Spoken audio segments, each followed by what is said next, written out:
Hello and welcome to the HUGH Show. I do hope you're well and having a fantastic week. And I'm here to tell you the latest Formula 1 news, a roundup of the main Formula 1 news of the week after the Chinese Grand Prix. And I think it was actually a pretty good race. I was very happy with the results. Good to see Antonelli win his first ever race and Russell second and Hamilton third. And it was great to see the Ferraris not too far away from the Mercedes as well. But there's been some big news, so let's get started. And if you like what you see, please consider adding a like and subscribing to the channel. Let's get started. Now, here's a bit of Formula 1 trivia for you. Which 15 drivers can you name that are Italian? Now, we've just had one with Kimi Antonelli winning in China, but what were the other drivers? I'll put the pictures up on the video so that you can see them now. Can you name them?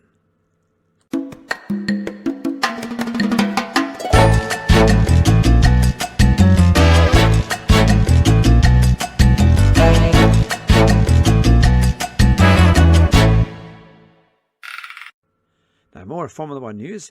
The F1 teams agree that qualifying is a priority in the regulation review, but they are happy with the races. Now, the team principals are praising the spectacle so far, but the lift and coast technique during flying laps is prompting calls for a possible change.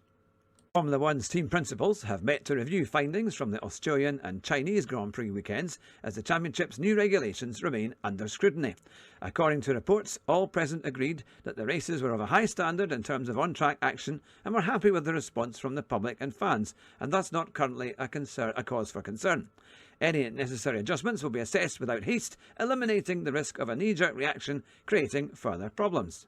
But qualifying is being pinpointed as a priority for review, with no shortage of criticism in both Melbourne and Shanghai, as drivers are currently forced to use the lift and coast technique even during their fast lap, the very moment when the cars and drivers are at their most potent. The aim is to assess measures that will allow a return to flat-out flying laps without the need for any management. Teams and drivers will be involved in addressing the issue. And with the latter being called upon to make a significant contribution. The ball will then be in the FIA's court, which will be tasked with devising solutions to be brought back to the negotiating table. Therefore, nothing will change ahead of the Suzuka weekend. The break in the calendar, caused by the cancellation of the Bahrain and Saudi Arabian Grand Prix, will provide the necessary time to assess any adjustments without urgency, given that F1 will return to the track in Miami on the first weekend in May. Now, I'd love to hear your thoughts on the big break. What are you going to be doing when Formula 1 is not on after the cancellation of Bahrain and Saudi Arabia? I have to say, it's going to be a bit strange having a month off when the season has only just started. It's a pity we couldn't have had another race in between, but there's just no way that they're going to be able to do it. So what are you going to be doing? Are you going to be watching other types of racing formats? Are you going to be GT3 or perhaps touring cars, because they start in April time in Britain, certainly the British Touring Car Championship? Let us know. And if you like what you see and would like to keep up to date, make sure to like and subscribe.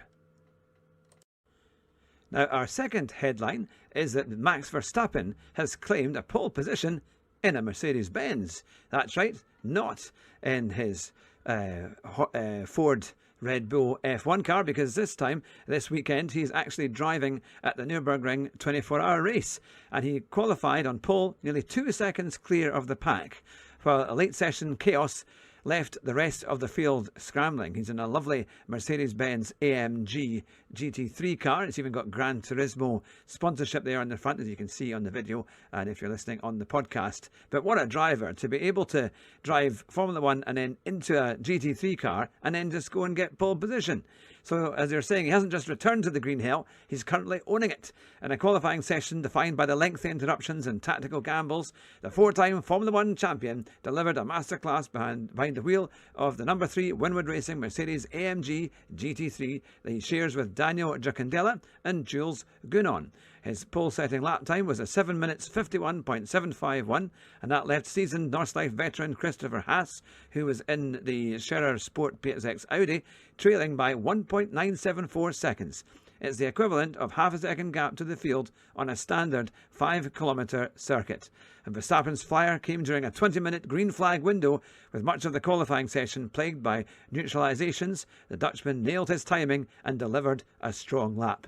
Let me know in the comments what you think of Verstappen's performance. He is certainly showing that he can master any kind of championship car that he puts his hand into. What a performance that was.